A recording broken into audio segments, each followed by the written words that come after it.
Alright, looks like we are live, everybody. Hi there, everyone. Welcome. My name is Saxon. I'm your host. Today is the fourth Thursday of the month, or the final, technically fifth Thursday of the month, final Thursday of the month. So today is beyond the traditional cameras.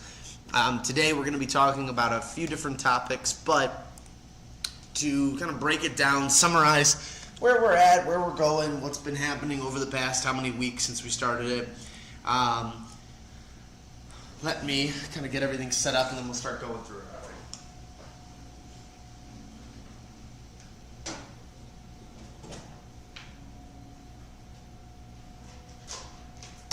So to sum things up for everybody who's been, paying attention, joining me on these Thursdays, first week of camera class is our introductory class. We don't really talk too much about the nitty-gritty works of cameras, but we get into what buttons do what, why they're there, that sort of thing. Then we talk about lenses to finish that class up. In the intermediate camera class, we break down how cameras kind of operate when it comes to the manual control of the camera. We really get into what drives that and how that all works. And then finally, and last but not least, we have the advanced camera class, where we talk about things like our editing software and how to edit photos, how to take good photos, and just kind of then overall the videography and extra bits and pieces that you might need to know as you start to go. Today is beyond the traditional camera. So what are we getting at with this one? Well, we're trying to break away from our traditional camera use and tools that we're getting.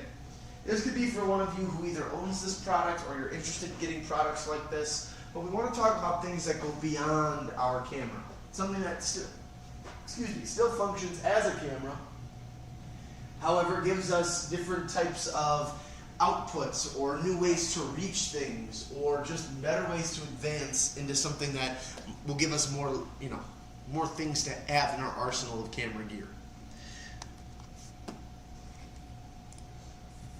Why would we advance past the camera in general? Well, portability and travel, I think, is a really important part.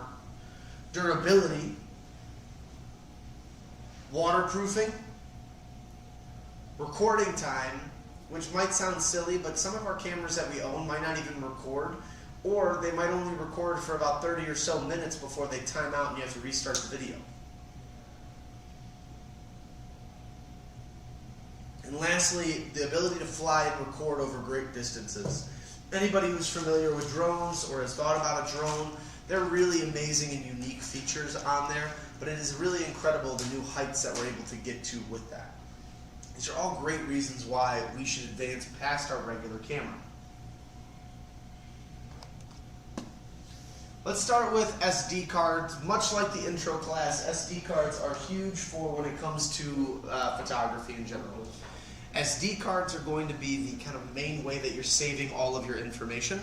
But that's not mine. He's coming up for the class. Oh, okay, sure.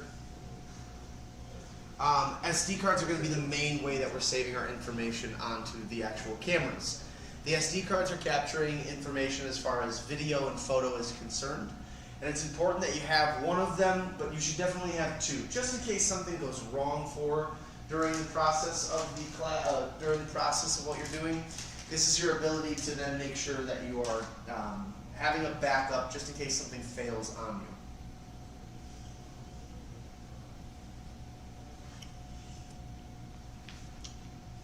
When it comes to the pieces that we're using when it comes beyond the traditional camera, it comes down to the fact that we want to make sure we have a micro SD card. Most cameras are going to have some to no internal storage on the inside there. That being said, having an SD card is going to be the only way that you actually can save your information to it is whatever you're doing. From there then, we have a couple different things. We got to remember that we want to have something with a good read and write speed. Hey there, welcome in. How are you doing? Very good.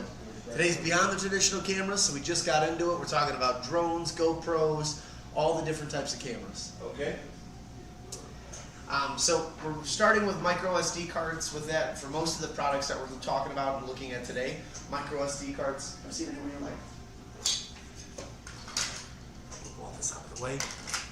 Micro SD cards are the only way that we save the information to the physical cameras.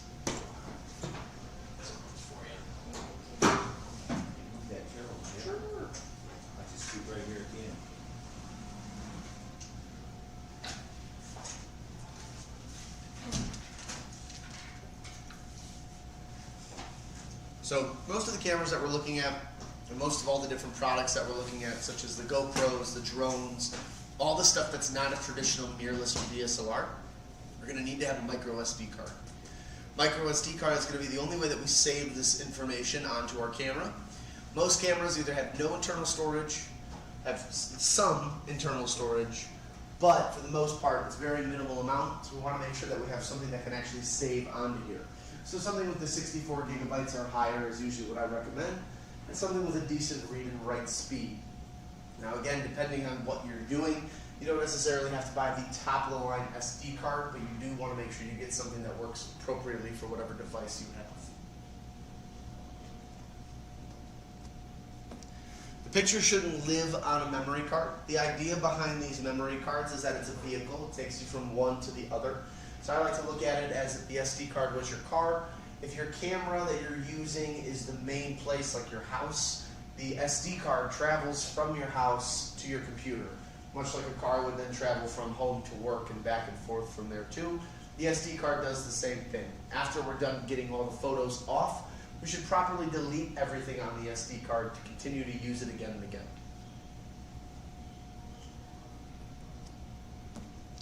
Talking to people online? Yeah, so I live stream this class at the very same time. That's why we have a set schedule every month. So yeah, this one we don't talk about any of your traditional cameras, no mirrorless, no DSLR.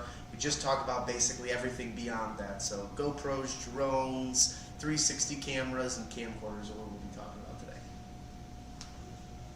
So to start with everything, we're going to land the drone or turn the camera unit off. Wait about 5 seconds. This gives everything a chance to power down, settle down, and make sure that any information that's being processed by the camera is now being completely done and settled. Once that's done, we can remove the physical card and place that into a card reader. The best practice is always to remove the card. I like to try to avoid using the camera to send pictures to and from.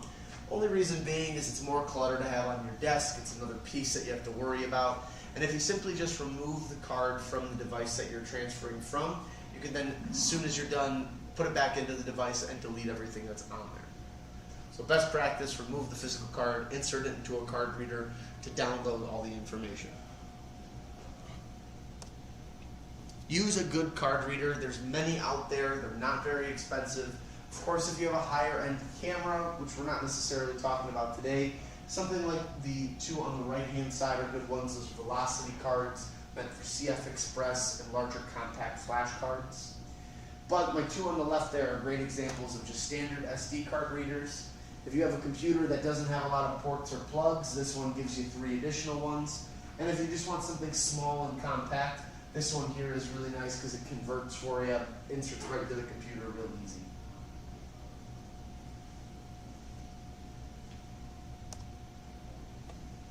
We want to make sure, number one, we copy the photos to a destination folder. On your computer, you can left click and create a new folder. I recommend labeling it something that's easy to remember, something that you can then easily track down. If it's, let's say, your kid's baseball game and they're doing t-ball and it's the Cubs versus the White Sox, what I might do is label it that game that they played and the date that it happened on, so that way if I go back later on to my computer to look for this game, I can find it with ease. But what you really want to do here is just make it very simple for yourself to find these later and to save and protect your images, so that way, again, we can always get back to these on a later date. So copy the photos to a destination folder. Don't move them, copy them. By copying them, we're ensuring they stay on the SD card, but we're duplicating it onto the computer without losing any information. If something becomes disconnected or shuts off or short circuits, we have that ability to get it all back. What is Prime Photos? It's going to be a Amazon Prime's version of their photo storage. I'm going to get to it in just a second. Yeah, we're going through the whole list here. So, if we're copying everything over, if we're going to then create a folder, we'll use Windows Explorer or Mac's Finder in order to then find or get back or retrieve all the photos that we transferred to. From there, then we can copy them to a second location. I like to use the example of 3 different things. There's an external hard drive that we can always purchase and then save all our photos to. This backs them up from not only the computer, but then has them on that hard drive as well too. We can then also use things like Prime Photos or Google Drive. Amazon Prime has their own photo storage that you're able to use, so does Google. From there, then you can upload all your photos onto it, and then no matter where you are in the world, you can always access them by signing into your account, and then you're able to download that information back.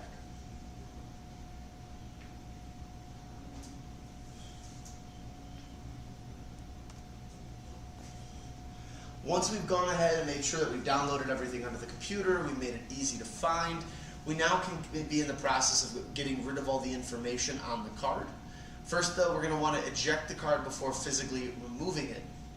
By ejecting, you're either left clicking and hitting eject, or you're dragging it over to the trash can in the Mac program, and then you're able to remove the card once it is ejected off the screen. And it usually gives you a little message that says it's been ejected. Once we've done that, we can insert the card back into the camera, go through the menu settings to find format. Formatting will prime the card so that way it's optimized for the camera we're using, giving us the best amount of photo storage space and just ensuring that everything is saved properly to the card. But also by formatting the card in the camera, it erases everything that exists in there, so that way that's done. We don't have to then fiddle around with it, clicking the delete button either on the computer or in the physical camera itself.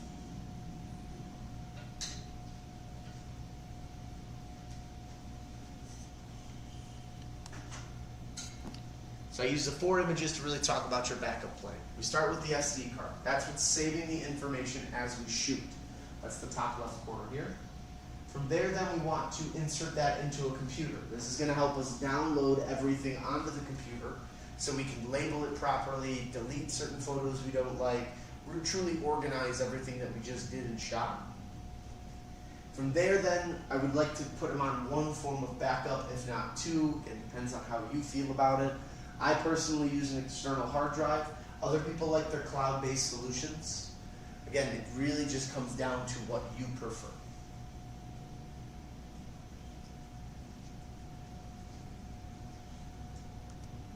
Do you think the cloud base is secure enough to? Absolutely, yeah. It just kind of comes down to your ease and comfortability with it.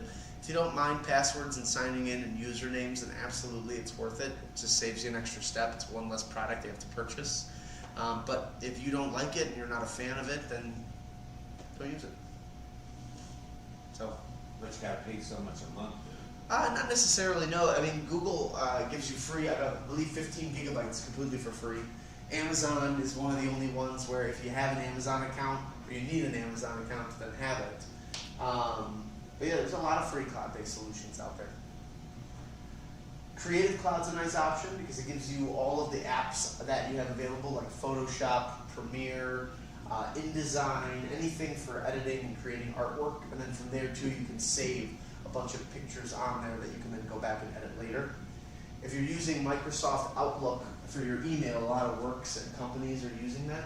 They have OneDrive, which is a very similar thing to Google Drive and to Prime Photos. And then same thing, Google Drive is probably the one that people are the most familiar with. Easy to use, you can sign in on a tablet, a computer, a phone, literally anywhere you go at any point in time, anywhere in the world, you're able to sign into a Google account as long as you have internet, and then download all that information off. So OneDrive is Microsoft included? OneDrive is from Microsoft. So if you have an Outlook email, then you would have access to the OneDrive.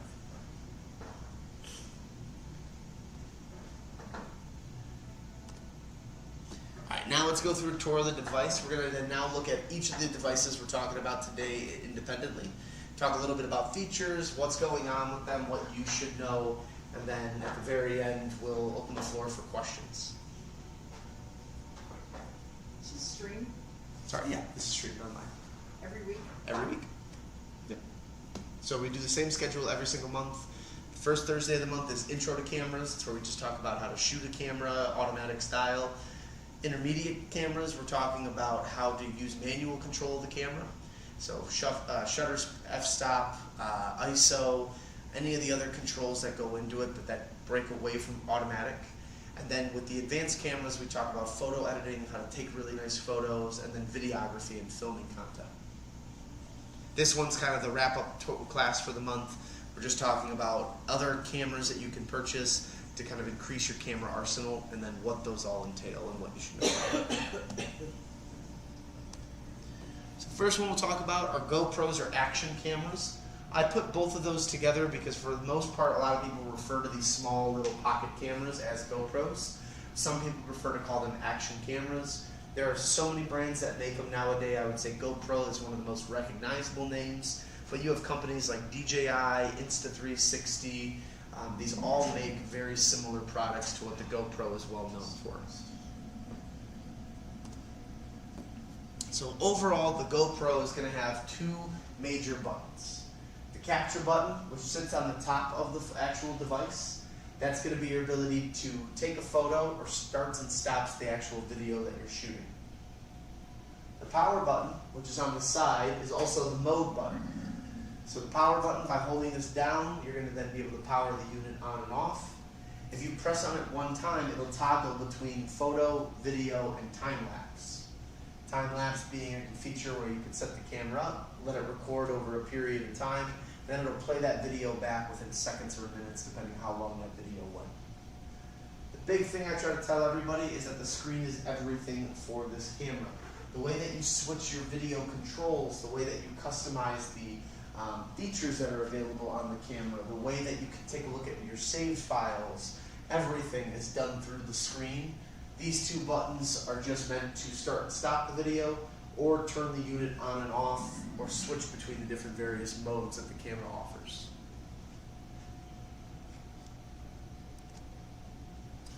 Things the screen can control are FPS, frames per second, the angle and lens millimeter size, your video quality, hindsight, hyper smooth, and then typically on the newer models it'll have a front screen. That front screen is going to show you the video duration that you've been doing, or it'll show you a selfie mode to show you exactly what you're recording with it. It's hyper smooth. Hyper smooth is the camera's ability, if you have a shaky grip, it's going to then keep the video stabilized for you. Hindsight is. Hindsight's the focus capabilities that the GoPro has. So it's the ability to recognize that there's a human there and lock on so it focuses in on them.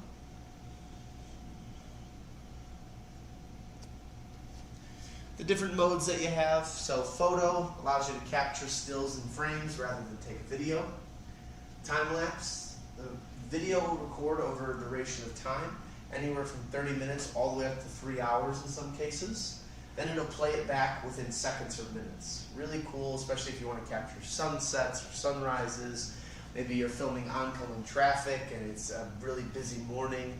It'll show a really fun video of just fast-paced movement of something that might have been slower or taken time.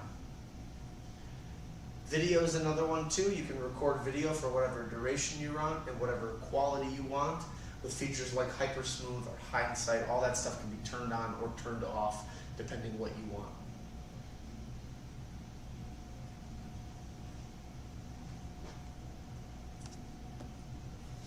And these are just some examples of what the GoPro can really offer. Again, who is it targeted towards and what's the demographic for it? It's a small portable camera, much smaller than probably any regular sized camera you're used to. They're extremely durable cameras. They can take a beating, they can fall, they can hit the floor, they can be tossed around, they can go underwater with little to no damage done to the camera. Now obviously if you throw it against the wall at full speed it will break. But if you're doing something that's a little more rough and tough, like the dirt biking on the top right corner, it should still stand. It might show mud or marks on there, but it'll still keep going.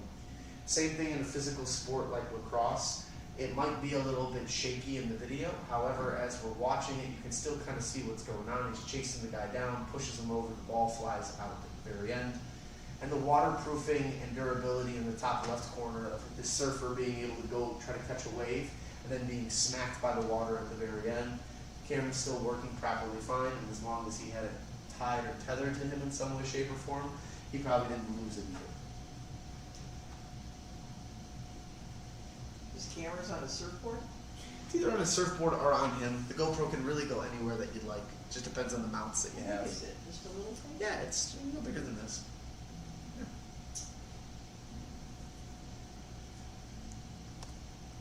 So why use an action camera? I like to use the 4 images to kind of describe everything. If you look at the top left corner, there are thousands upon the thousands of accessories that you can buy for this. If there is a certain use case or certain scenario that you're trying to use this camera for, odds are there are about 50 different mounts out there that you can purchase, either from GoPro themselves or from all of these third-party companies that make it. I had a dad who was trying to record his kid's tennis match, and he found a mount specifically on Amazon that allowed him to attach to chain link fences. They got all sorts of different stuff out there.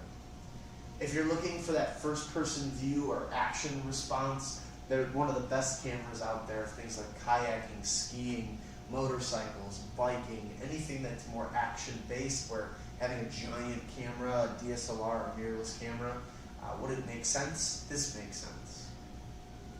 The underwater capabilities are amazing. It's unlike any other camera out there.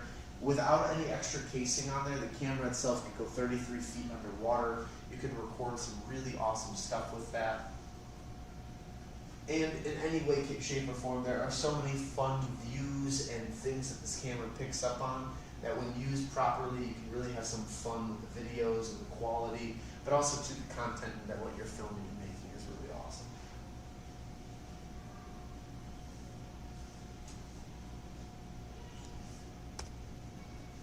Next up is going to be drones. Drones are a little bit of a sore spot right now. There's a lot going on in the United States when it comes to the drones and DJI being the main company. However, though, we're still going to talk about them because you can still get some drones out there, and we're hoping that all the commotion that's going through it, this will be done sooner rather than later. There's a lot of different drones out there on the market. This photo is a couple of years old. Now there are new revamped models of all of these pieces up there. However, the premise is still the same. Right now, what we're going to be looking at today is what's called a quadcopter. There's 4 different propellers on each side, giving it that name, the quadcopter. With that being said, though, there are multiple types of drones out there. The main consumer level one we're looking at might be the quadcopter. However, there's single rotor drones, which look like a typical helicopter. These are more RC toys and gifts that you might get a kid, not necessarily, or something you're doing for a hobby, not necessarily something you're using for video and for a high quality video. Quadcopters are the most popular style of drone that we're talking about. That's going to be the most popular, also sold on a consumer level. If you're buying an FPV drone, first person view drone, they're going to require goggles for you to fly, but typically they'll only come as a quadcopter. The goggles basically give you this pilot-like experience, which for some can be fun, for others it can be a little bit dizzy and disorienting. Cine drones are also in the same category. They fly just like a quadcopter. However, they have a high-quality camera and tracking features, better for cinematography, better for videoing, whereas an FPV drone makes you feel like a pilot or like you're flying an aircraft versus trying to get a really awesome scenic or fun video. Hexacopters are the next step up. It's a 6-bladed copter, great for filming and stability in the air. This is one of the best drones you can get. However, you need a very special license for these hexacopters, and on top of that, they cost thousands upon thousands of dollars. So using something like your standard quadcopter in either FPV or Cine drone are probably going to be the most cost-effective, while giving you, the user, a fantastic quality without needing all these extra permits or licensing or anything else too fancy. Fixed wing rotor is the last one, and I put it at the very end because it's more of a plane experience. It's, again, people who want more of that RC quality control of what they're doing. This gives you a chance to feel like you're flying a plane. Typically won't have any type of camera on there, but acts very similar to the single rotor helicopter where you're just using it to kind of have fun and play around for a little bit. If you're trying to do video, I would strongly recommend a quadcopter, and if you are so inclined, a hexacopter is a great option too.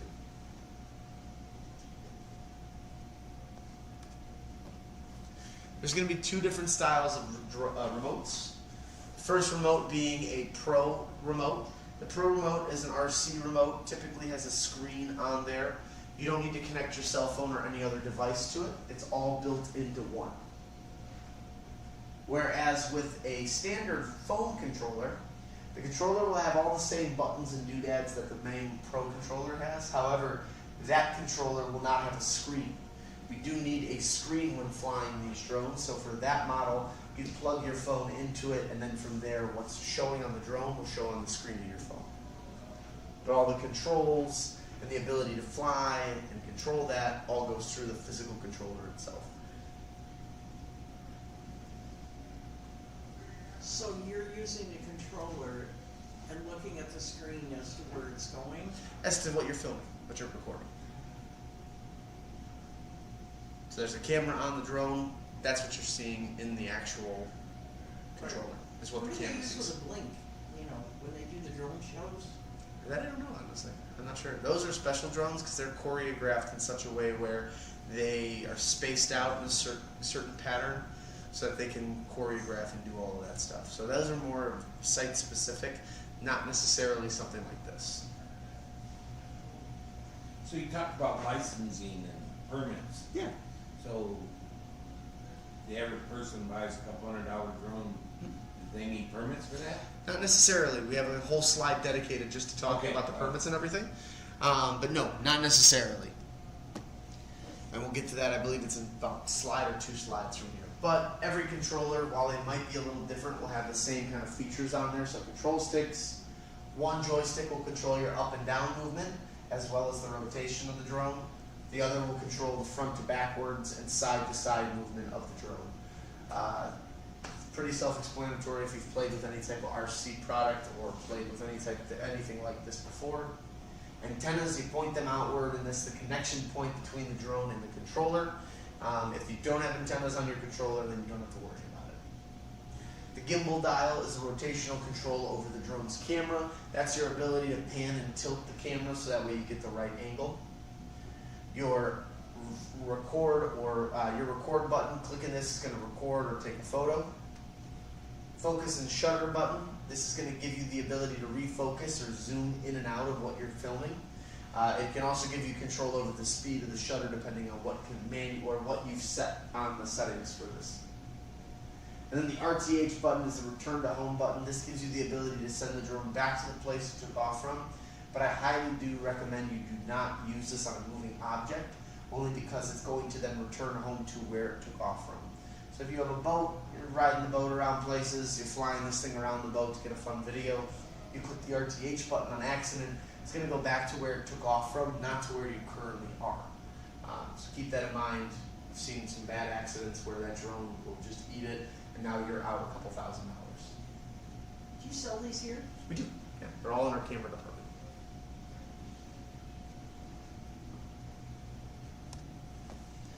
The screen, though, is going to be very important, similar to the GoPro and the action camera.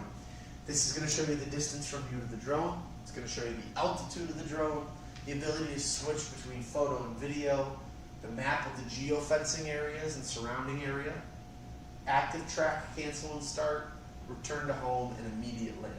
These are all things that are available on the screen that you can then click, view, or see as you're flying.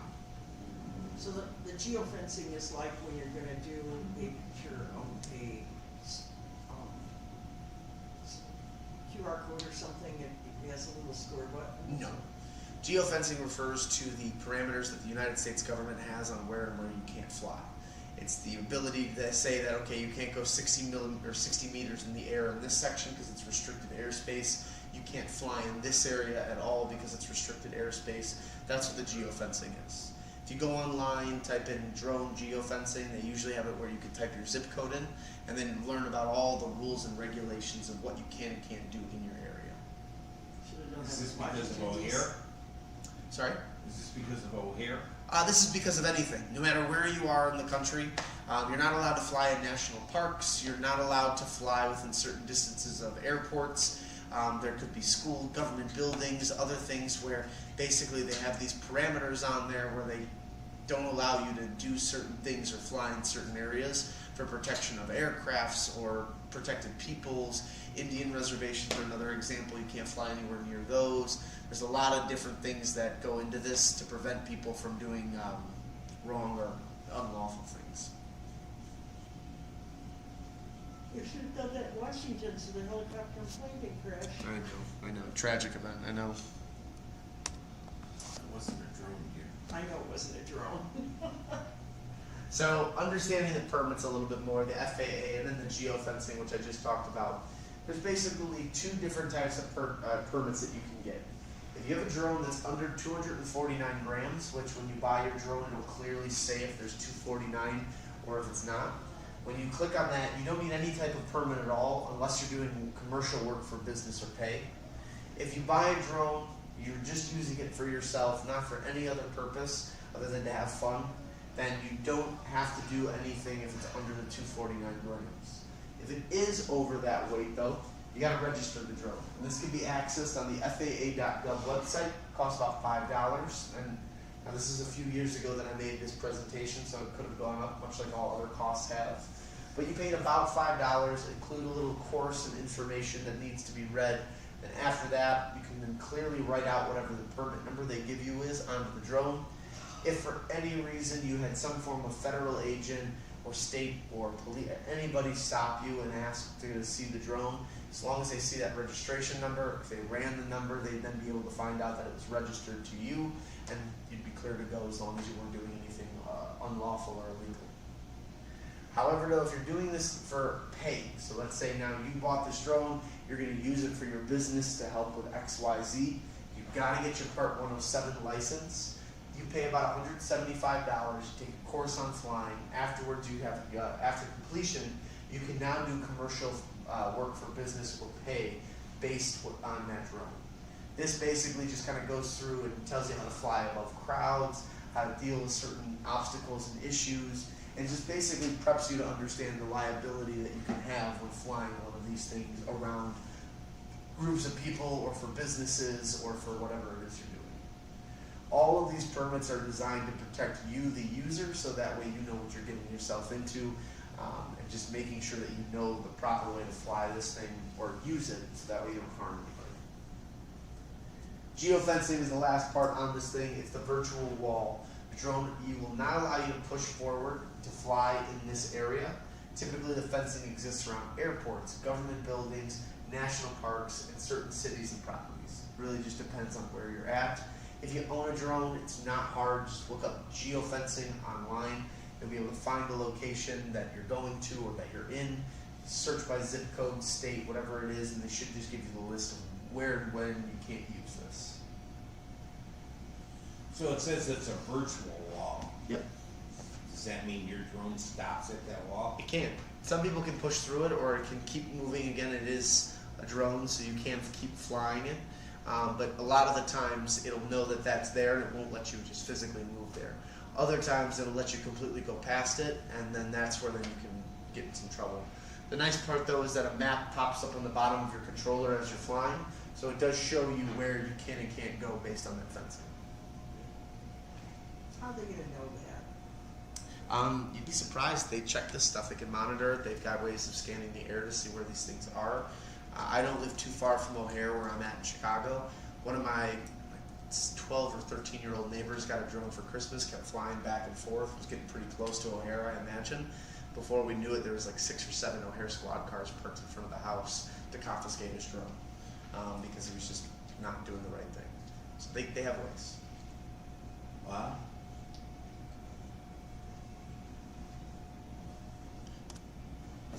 But this is kind of... They don't know it's a kid, first of all. Well, I mean, they don't, but at the same time, too, they just have to make sure. It probably isn't any... It could be... If a drone hit an airplane, then it kind of, especially the sizes that we're talking about, they're very minor. I'm sure the drone would just disintegrate or crash. But they still have to just make sure. Again, they never know. Reasons to get a drone, though, could be one of the following. I mean, they're really beautiful and cinematic shots you can take with it. They've got awesome tracking features and following features, especially if you're trying to film one person. They give you these larger-than-life scenes, which I think is also really cool and great. There's so many benefits to having one of these where you can get shots or things you might never have seen before. So I'm a huge fan of the drones. I like them. I think they're really fun to play with, and once you understand how it works, you really can take full advantage of using it as a tool to then help upgrade your video or your photo game, whatever it is that you're trying to work on.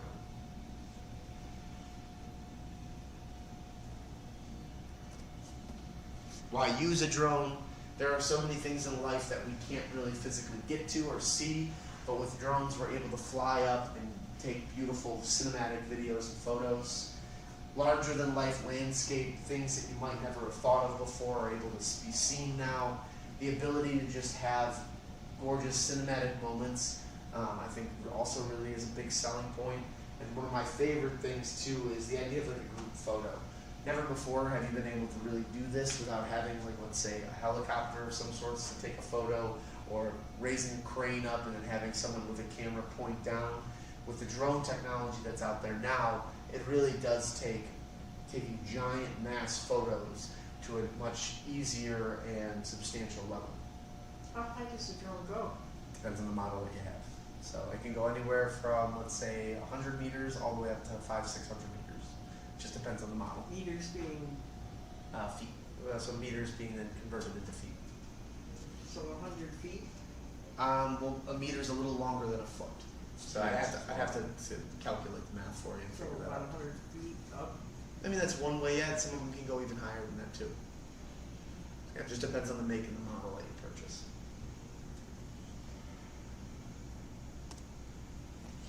Camcorders, there's not too much with these guys. They are going out of fashion quite fast. Most of our cameras that we're buying nowadays, like our mirrorless cameras, can do 4K video and can do a lot of similar qualities to this. But camcorders is a really nice way to open the door into things like cinema cameras, which have the same features that a DSLR or mirrorless would have, except these cameras are made specifically and more thoroughly just for the video aspect of what we're trying to accomplish. Sorry? Did you hear that noise? Yeah, it's our ice machine. Oh! Yeah. We have an ice machine and then a dishwasher that's also running in the background over there. Oh, that's nice. So, things that we can see on the control of a camcorder.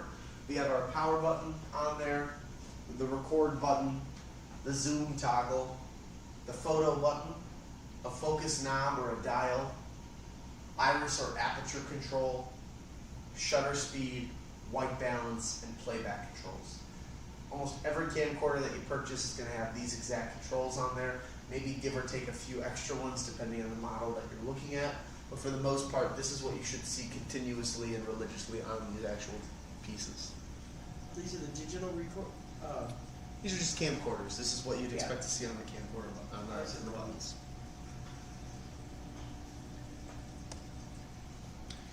Important settings on the camcorders that you should always review before really diving too much more into it. The video quality, setting your camera for HD or 4K or other qualities that it's capable of. Image stabilization, setting your camera to have image stabilization on will ensure you don't have you have a non-shaky video. Face detection modes on there. Most camcorders will have an auto face detection, which depending on what you're filming can help keep humans in focus. Frame rate, that's the rate at which you're capturing frames or your video. Lesser rate, it's better for simple or standard videos. Faster rate, it's better for sports, action, or slow-mo. Bit rate, setting this helps your camera take in information. The higher the bit rate, the more information your camera's taking in, which gives you more to play with and edit, especially if you're doing that sort of thing. And lastly, exposure control controls the darkness and lightness of your video. So out of all the things that you should probably keep in mind with camcorders, I say this is the most important, about 6 features.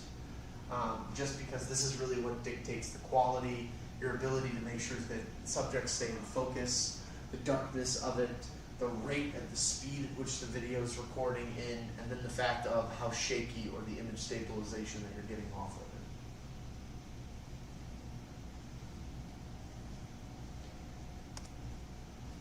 Camcorders is not that big of a topic, so it's not too much really to talk about. But why would we be interested in the camcorders? We can have something that's extremely portable, handheld, easy to carry, like the top left photo. We can get really beautiful shots, like the bottom left corner as well too, stuff that looks very cinematic or movie-like in quality. We also have the ability of the run and gun feature, which I show in the top right corner. With that handheld and small design, it's really easy for us to think about how we want to shoot this video and get the best cinematic qualities out of it while still keeping ourselves light so we can move around effectively with it. And then the ability to add on a bunch of different accessories. There are so many little pieces that you can add on to a camcorder to really spruce it up and to add a whole new level of artistry to it. Microphones, hoods, monitors, grips. There's a lot of different pieces that you can purchase for the camcorder, especially as you get more involved with it.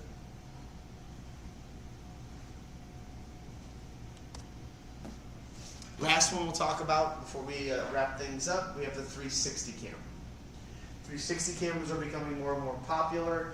Use cases can vary, so there's really not one way to, it's not one thing I would say over the other for why you want to use one of these, but it's an extremely popular and uprising category for people who want to shoot a video and then edit later on.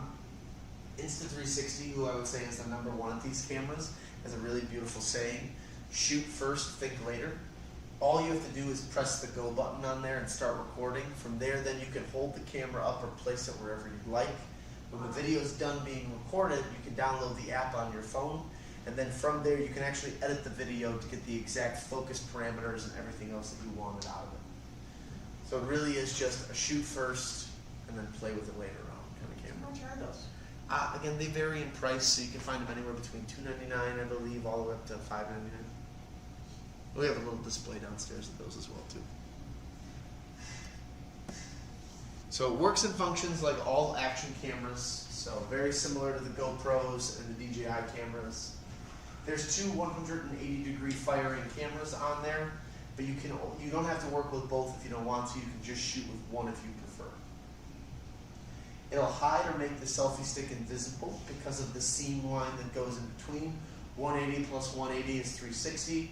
365 is kind of a full deal.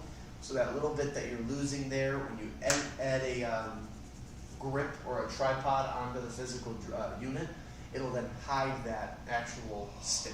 It makes it go invisible. So it almost looks like the camera's just floating, recording all the information. Creates a third-person view unlike any other camera that you'll ever see. Videos can be viewed with a VR headset, and it's small, compact, and durable. There's a lot of really cool things you can do with a 360 camera, and we're really just starting to scratch the surface with this technology. However, it becomes bigger and bigger every year as time goes on.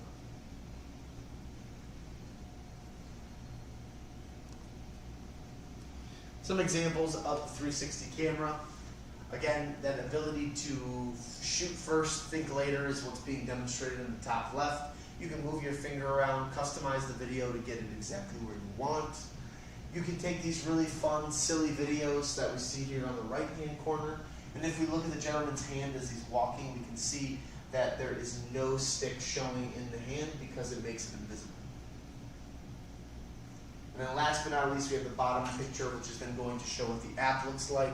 App is really important to this whole thing. It's what then gives us the ability to edit and play with the video that we just shot, which really gives us, the user, so much more that we can play with. So I'm a big fan of the app that Insta360 has out there right now. So it's a photo editing app, basically. Yeah, it'll edit your videos for you, absolutely.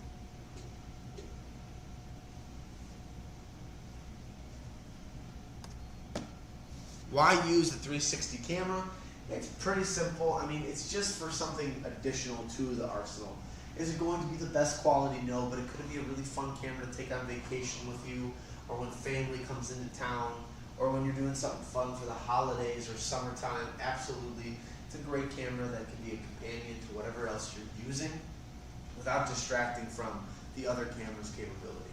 So I'm a big fan of the 360 camera. I think it's a nice little additional piece that you can add on in the grand scheme of things that will still execute really nicely. So it looks like the software's, it's kind of Photoshop or some of the other stuff that you're doing. No, not necessarily. Their software is just tailored towards their product. You don't use their editor or their service for anything else. Only use it for this style of video.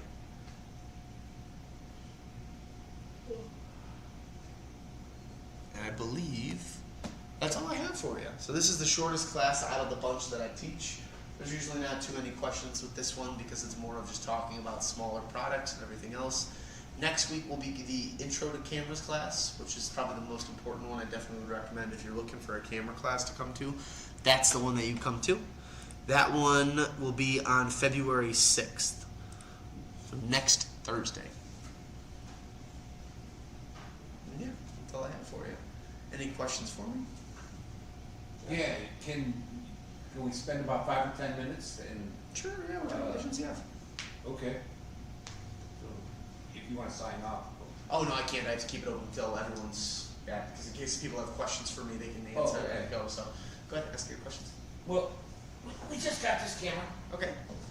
and what we wanna do is like, do a record at a meeting. Sure. And so, I bought her the camera for her birthday, and then, that's mine. Yeah. Okay. I left it for Saturday by accident. Oh, good. So, we bought this one, Sure. to, be able to, so we had this one. And when I bought this camera, I bought it because he said, well, if it fits your, we had a Canon, the ones that did the film. Sure. And he said, well, if that fits that, it should fit this. Okay. Well, that's not true. So, we had this, and we had a really nice one that we used to take pictures with our grandson for sporting events and stuff.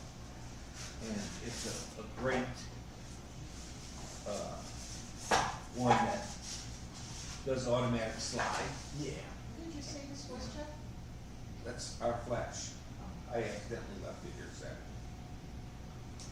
And then Then how did you get it? they had, they knew I was coming to class. Oh, You should just put on a Canon camera. What? This is a Canon camera that you had prior to this. Yes. That definitely won't fit on No, and that's why we bought this. there. Yeah. So, There's no adapter or anything that you can use? No, and I would not recommend it anyway either. the way. adapter wouldn't allow it to work. They checked downstairs. Well, we don't have an adapter that would work for this, no matter what.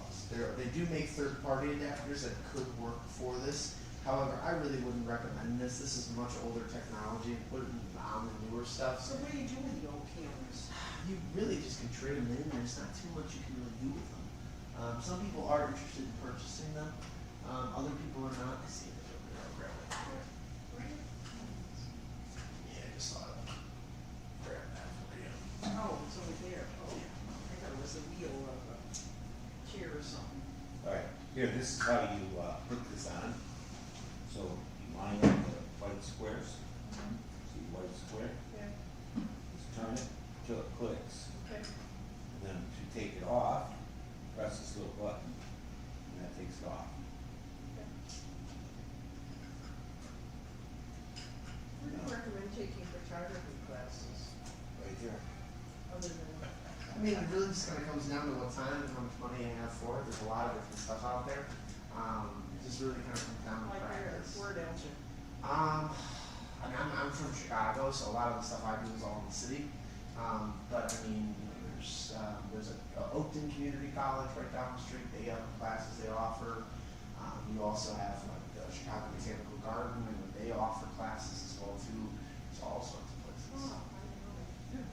I would always just recommend with them online. They usually list all the different classes. So how do you get rid of old cameras? Where is our old Canon camera, Jeff? Do we have it here? I don't think you brought it. You always can check with our guys in the service department. They do offer trade-ins, so they could possibly get a report or trade-in for you and see how much it's worth. Where is it? So, Downstairs where the big globe is, on the right-hand side, that's where our service department is. should most of the time you just put it on auto? I recommend it for starting camera. I would just keep it on the A setting. Okay. The camera do all the work. Now, if you're recording and doing stuff like that, I probably would say stick with the other lens. This is a great lens for distance shooting. So for anything for So- portrait to then far away. We're talking about when we'll be about, and that's why you bought it, because we talked about it, Sure. is being about twice as far, from this room, Sure. you know, about twice the size. Yeah. So that would be the good one for it then. Absolutely. And that's why we bought it. Yeah. So, then how do you put sound on this? It automatically has a microphone built into it. Okay. If you want in the future, you can buy a If you're microphone. that far away, if you're 40 feet away, how do you get sound? Well, it's gonna pick up sound automatically. Right. Now, it won't maybe sound the best, so then you purchase a microphone. The microphone would slide onto the top there. There's usually then a port on the side where the microphone then can be plugged into. How much are microphones? Can I have to look and see? I don't know off the top of my head. I'm gonna say they're anywhere between maybe $100 all the way up to a few hundred, just kind of depends. So if you shoot closer, you might necessarily have to do that. I mean, again, you gotta keep in mind, it's very similar to the TVs. They don't really make the TVs to have the best sound quality, they have to have the best picture quality. Cameras are the same boat, they make it really great to take photos and record video, but the sound the camera's getting off of whatever it's recording is pretty minimal. So especially if you're that far back, even if let's say you move up 10, 15 feet, I'd still recommend getting a little microphone that plugs onto the top of the camera, it'll be worth it. How do you know what kind of mic you get? Any microphone for cameras work nowadays. It really is all universal. It's a plug that goes right into the side of the camera. It's the same plug that all cameras use nowadays. There's not one in particular. Yep, it's that 3.5 headphone jack. It's that headphone jack. Oh, yeah. Where you plug that into, should be the same size as most others. It's an 1/8 inch, it's an 1/8 inch round jack, just like we use on computers.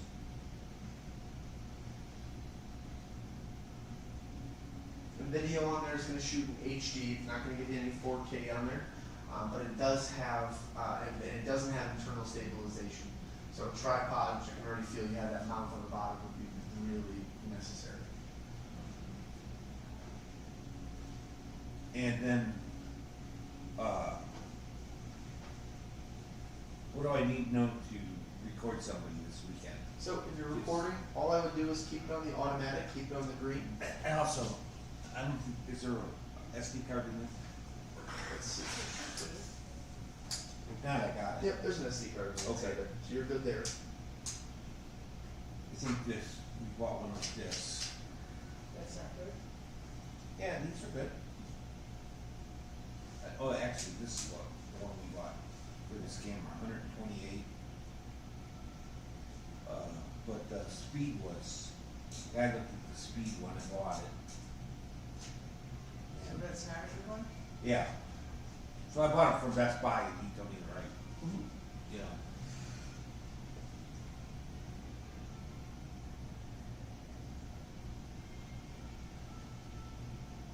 So you wanna shoot it from the soundproof?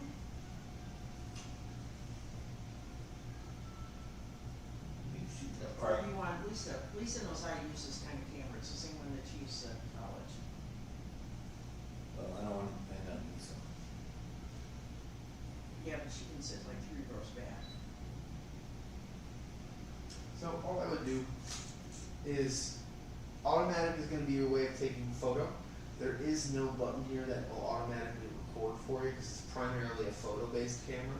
Then you can still record video on there. What you then want to do is slide over the dial until you get to the very end. It won't let you go anymore. It'll show a little camera symbol at the very end. Now you're on the video mode. When you're ready to start recording, you can just press the button. That's what I'm trying to see right now. I haven't used one of these guys on the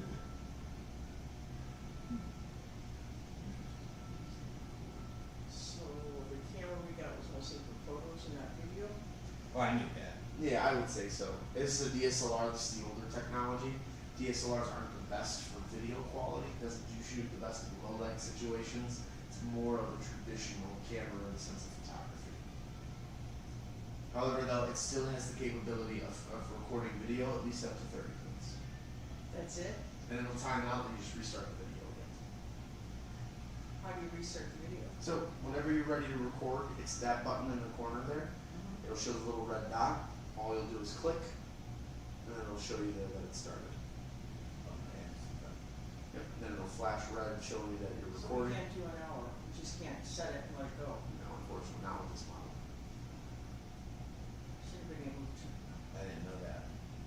that's not good.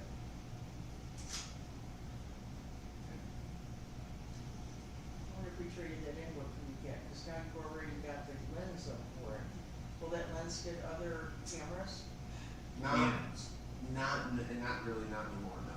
This is still the old technology. So Canon is now getting away from the EF mounted cameras. They're moving to what's called RF. They've been doing it for now the past almost 7 years.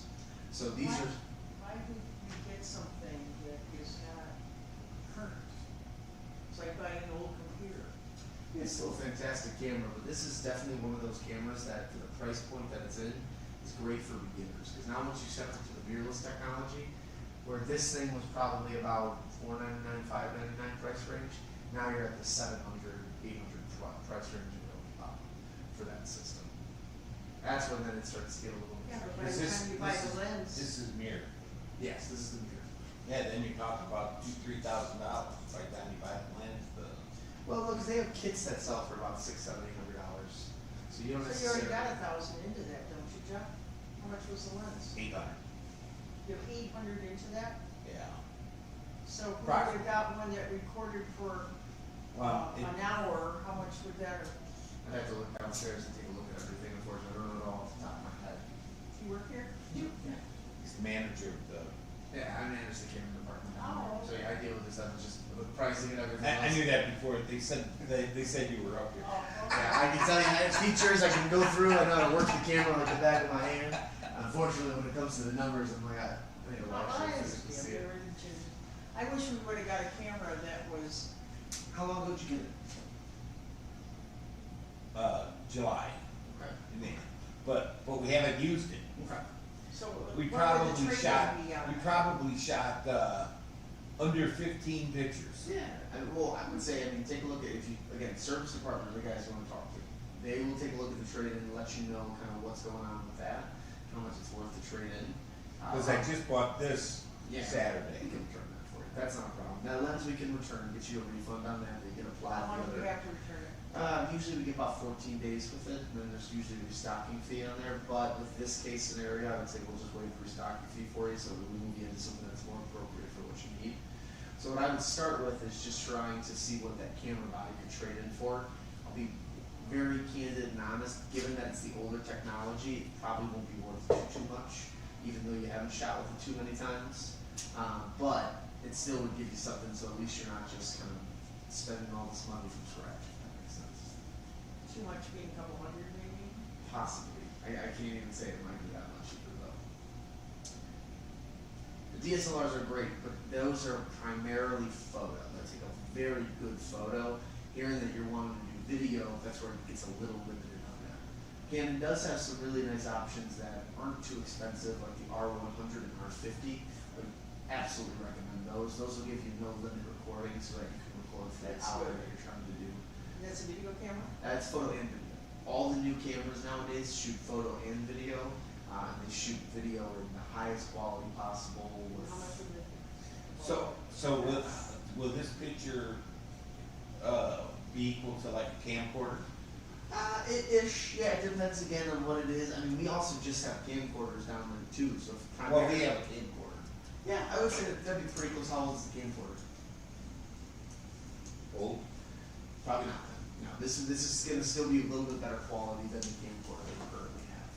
Now, and then the next step up would then be that mirrorless. And it's probably, the camcorder is probably 10, 15 years old. Yeah, I probably would say that won't be less quality. Well, definitely won't be better than that. Well, how long ago was Dwayne shooting basketball? Yeah? Yeah. And be 25 this May. 10, 12 years? So, Yeah. 15 years? If it's, I would say if it's any more than 4 or 5, it's probably not the best quality. What's your website to be able to just, I mean, Oh, so you go to, so if you take that camera class card, you flip it on the back end of it, when you go back downstairs, just ask for one of those. These are all on YouTube. So I live stream this to YouTube every Thursday, it's all under the Apple Electronics page. Oh, okay. wow, Yeah, and these then- are all the way here, you So- know, for a Yeah, class, you know? absolutely. Yeah, I know, and it's tough because again, we have a certain set schedule with it. I usually try to tell my sales guys to always hand out the card, especially when I get. I was in a rush to get out here. Yeah, you're totally I fine. was. You're totally fine. But either way, But, no, I glad, because, and then I knew I left that. Not that I can use it, but It's tough with the camera gear. A lot of things have changed so much, and I think a lot of it really came to be because of the cell phones, how powerful those cameras became, how easy they are to use. They really started to put a lot of pressure on companies like Canon, Nikon, Sony, to the point now where they're making fantastic pieces and they do really great jobs. Even that guy is going to shoot to a better quality than an iPhone. The hard part with that though is that there are certain cameras that were made and it was just made the photo aspect of it, and other cameras that now can boast both photo and video. That still will do your video for you and still will do a good job with it. However, it does only go for about 30 minutes and then it times out on there. And that's just to make sure the camera doesn't overheat or doesn't have any other issues that it could run into. From there, then you can start the video back up and get back into it. For your purposes, it might be better to. You need something that can run 2 to 3 hours. What I would probably recommend is talk to the service department before you do anything today. See what they'll do for a trade-in on that camera. And then from there, I would just return the lens. Take all that stuff, put it towards something else. But I would recommend the R50 or the R100. Ballpark, you're probably around $499. And that'll give you a camera and a lens. Then they have another kit that you can get that's probably about That's $5. a camera and a lens. Yeah, camera and lens. And there's another kit. And that's a video that you can do for a couple hours? You can at least do well. Now, so here's the other problem though. You're are not. these the 2 right caps? Yes, that one definitely is, and that's the right one as well too. Okay. Video, no camera's gonna do a couple hours of video. It's gonna be, the camera can, you're gonna need a big memory card for it, number one, and then number two, the power source that's going into that camera, it's not necessarily going to last that long. Batteries get really hot when they're left on for periods of time. So I'd probably say about 45 minutes to maybe an hour, maybe, before it shuts down. So, can you write down what you would recommend for like? Why don't we just go down there and look? I was gonna say, if you walk down there, look at the R50, R100, they're gonna be the 2 smallest cameras from Canon that's there, similar to the body and shape of this, but won't be nearly as expensive as the multi-$1,000 setup. It's just tough because to record for that long period of time, when that camera gets hot, it needs fans on it. But those fans, unfortunately, only put it in the cinema cameras that they make, and those things are thousands and thousands of dollars, which you don't need. I would probably tell you either if it's cheap. But if you leave it plugged in and not use the battery, Well, that's still going to use the battery though, because it has to run off some sort of juice on there. So you can put, like they make like coupler models that you can put in there, but then same idea, when that's plugged into the wall and running and pulling juice out of something, it's still going to overheat the camera. Okay. As that camera gets hot, it's going to automatically shut itself down to protect itself from damage.